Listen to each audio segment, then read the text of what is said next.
नमस्कार शेतकरी मित्र हो, मी विजय जाधव आपलं स्वागत करत आहे SV ऑर्गॅनिक्स या यूट्यूब चॅनलवरती। आपण आज करंजाळा येथे एका ऊसाच्या प्लॉटवरती आलेलो आहे। तर इथे SV ॲग्रो तंत्रज्ञानाचा आपण इथे या ऊसासाठी वापर केलेला आहे। तरी यांना याचा काय फायदा झाला व रिझल्ट कसे आले हे आपण शेतकऱ्याकडनं जाणून घेऊया।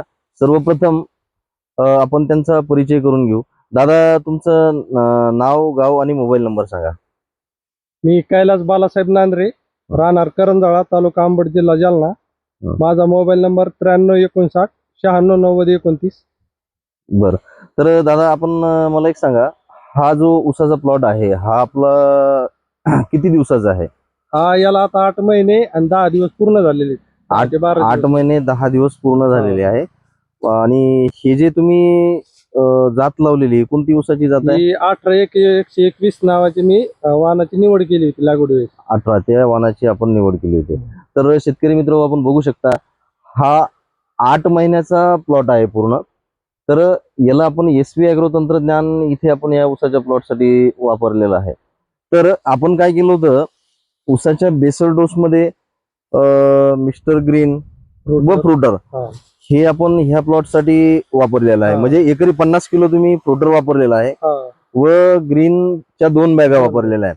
तर हे फर्टिलायझर डोस तुम्ही वापरल्यानंतर तुम्हाला ऊसामध्ये काय बदल झाला समजा सर? ऊसाची जी आता ही जी लांबी आहे कांडीची, ही लांबीत वाढ झाली। अच्छा, लांबीत वाढ जर म्हटलं तर शेतकरी मित्र आपण बघू शकता पूर्ण एक 9 इंचापर्यंत, 7 ते 8 इंचापर्यंत एक एक कांडी लांबी आहे। समजा 6 इंचाच्या पुढे, अर्धा फुटाच्या पुढे, अर्ध्या फुटाच्या पुढे त्यात जाडीत सुद्धा वाढी झाली, जाडी सुद्धा। तरी शेतकरी मित्र आपण बघू शकता याच्यामध्ये या तंत्रज्ञानाचा वापर केल्यानंतर शेतकऱ्यांना कसा फायदा होतो आपण बघू शकता। आता एका बेटामध्ये जर म्हटलं आपण शेतकरी मित्र तर बघू शकता 1 2 3 4 5 6 7 8 9 10 जवळपास याच्यामध्ये 10 ऊस हे जे आहे सारख्या प्रमाणात हे वाढलेले आहे।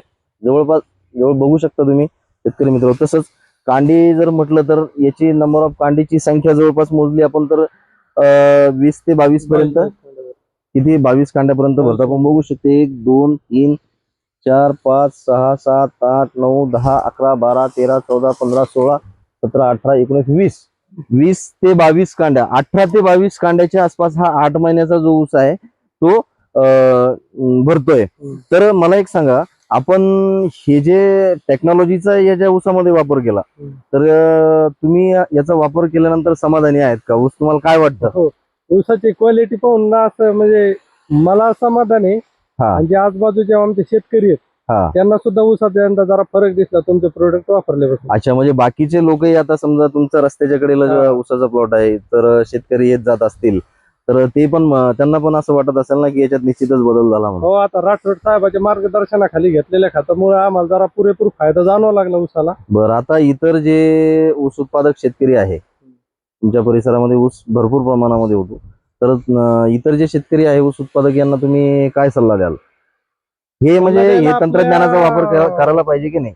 आपल्या ज्या जमिनीत आपण पारंपरिक समजा आपल्या आजोबापासून वडिलांपासून समजा जी शेती करीत आलेलो, बर, आपण सारे जास्त 90% खत रासायनिक वरच भर दिलेला आहे। बर, तर आता काय झालेलं आहे, जमिनीत पाहिजे त्याची क्षमता राहिलेली नाही। बरोबर। आता रासायनिक खताने काय झालेलं आहे, जमिनीत कडकपणा येणं, त्यात कार्बन कमी होणं जमिनीतला, त्यात बॅक्टेरियाने राहिल्यामुळे मुळाला पाहिजे तसं अन्नद्रव्य पोहोचत नाही। बरोबर। मग याचा तोटा काय होतो की पिकाची पाहिजे तशी वाढ, कलर आणि रोगाचा जास्ती प्रादुर्भाव पिकावर पडतो। आता हे जे तुम्ही जमिनीत तुमच्या जे प्रोडक्ट वापरले SV ॲग्रो तंत्रज्ञानाचे, तर यांनी तुमच्या जमिनीत काय बदल झाला? ऑर्गॅनिक प्रोडक्ट वापरल्यामुळे फायदा काय झाला, जमिनीत एक तर नरमपणा आला, त्यात बॅक्टेरिया ऍक्टिव्ह झाले, कोणते सुपीक।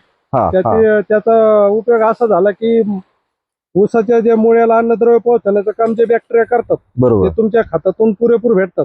बरोबर। आणि त्याच्यामुळे ऊसाला पाहिजे तेवढं खाद्य भेटलं म्हणजे ऊसाची वाढ, जाडी आणि कांडीची लांबी व्यवस्थितरित्या चालते। अच्छा, तर तुम्ही म्हणजे हे तंत्रज्ञान वापरून एकदम समाधानी आहात। आता तुम्ही इतर जे शेतकरी आहे समजा त्या शेतकऱ्यांना तुम्ही काय सल्ला द्याल? त्यांना सांगायचं म्हणजे फक्त रासायनिक खताचा वापर सुरू ठेवा, पण फक्त 30% ठेवा। ऑर्गॅनिक जे खत आहेत ते 70% वापरा, म्हणजे जेणेकरून काय होईल, जमिनीची सुपीकता चांगली राहील, आपल्याला पाहिजे तसं भरघोस उत्पन्न सुद्धा मिळेल आणि शक्यतो SV फ्रुटर आणि मिस्टर ग्रीनचा वापर जास्त ठेवा. म्हणजे त्याने काय होईल, पिकाला पाहिजे तसा भरघोस फायदा सुद्धा होतो. आणि आपल्याला पाहिजे आपण जेवढं बोललो तेवढं ॲव्हरेज आपल्याला निघलं पाहिजे, याच्यासाठी फक्त ऑर्गॅनिक खताचा वापर पुरेपूर जास्त करावा. हा जो आता प्लॉट तुम्ही आहे, समजा पूर्ण 1 एकराचा प्लॉट आहे, तर तुमची अपेक्षा काय आहे की कितीपर्यंत टनेज निघेल तुमचा एक अंदाजा?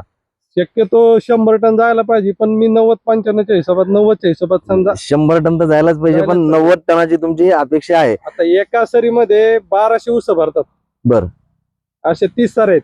अच्छा, एका सरीमध्ये 1200 ऊस, असे 30 सर आहेत. आणि जर तसं जर आपण जर विचार केला तर ऊसाची संख्या पण फार व्यवस्थितरित्या आहे, नाही मेंटेन केलेली, व्यवस्थितरित्या मेंटेन केलेले आहे. तर इतर जे शेतकरी आहेत त्यांना तुम्ही ह्या तंत्रज्ञान वापरण्याचा सल्ला द्याल का?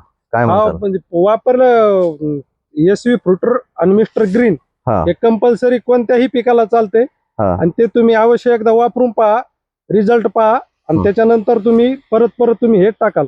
अच्छा, तर शेतकरी मित्र, ही होती आपल्या दादांची प्रतिक्रिया. तसेच आपल्या पिकामध्ये आपल्याला असेच जर बदल घडवून आणायचे असेल, असं जर खूप जास्त आपल्याला आपल्या उत्पन्नामध्ये वाढ जर करायची असेल, तर संपर्क करा SV ऑर्गॅनिकच्या या प्रतिनिधींशी. त्यांचं नाव श्री सुभाष राठोड, हे इकडचे आमचे प्रतिनिधी आहे. असंच आपलं जर समजा उत्पन्न आपल्याला जर वाढवायचं असेल तर त्यांच्याशी संपर्क करा. धन्यवाद.